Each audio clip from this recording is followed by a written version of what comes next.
السلام علیکم، welcome in Basit medicine care. ناظرین، آج ہم آپ لوگوں کو بتائیں گے ڈیسکٹاپ ٹیبلٹس کے بارے میں، جس میں ہمیں ایک ہی ایکٹیو انگریڈینٹ ڈیکسلالوسوپرازول ملتا ہے۔ اس کے علاوہ ناظرین، آج ہم بتائیں گے کہ اس کا یوز کیا جاتا ہے کون سی بیماریوں میں، اس کے سائیڈ ایفیکٹس کیا ہے، یعنی اس کے استعمال کرنے کے بعد ہمیں کیا ممکنہ کامن سائیڈ ایفیکٹس کا سامنا کرنا پڑ سکتا ہے، اور اس کے وارننگس کیا ہے، یعنی یہ کن لوگوں کو نہیں کرنا چاہیے۔ تو اس سب کے بارے میں کمپلیٹ انفارمیشن حاصل کرنے کے لیے ویڈیو کو سکپ کے بغیر لاسٹ تک دیکھیں تاکہ آپ بہتر سمجھ سکیں۔ ناظرین، ڈیسکٹاپ میڈیسن کا استعمال پیٹ کے السر، گیسٹرک یا پیپٹک السر اور گیسٹرو اسوفیجل ریفلوکس کی بیماری میں کیا جاتا ہے۔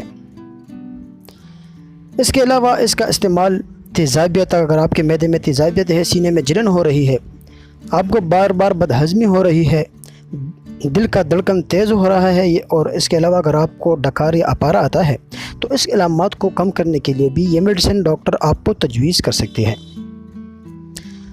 سائیڈ ایفیکٹس کی بات کریں تو اس کے استعمال کرنے کے بعد ہمیں جو ممکنہ کامن سائیڈ ایفیکٹس کا سامنا کرنا پڑ سکتا ہے، اس میں اسہال، پیٹ میں درد، متلی، الٹیاں یعنی قے، گیس، اوپری سانس کا انفیکشن اس کے علامات میں شامل ہے۔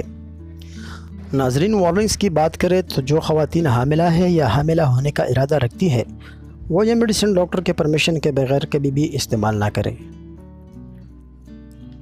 اس کے علاوہ ناظرین، آپ جو میڈیسن استعمال کر رہے ہیں یا آپ استعمال کر چکے ہیں تو یہ میڈیسن استعمال کرنے سے پہلے اپنے ڈاکٹر سے ضرور مشورہ کریں۔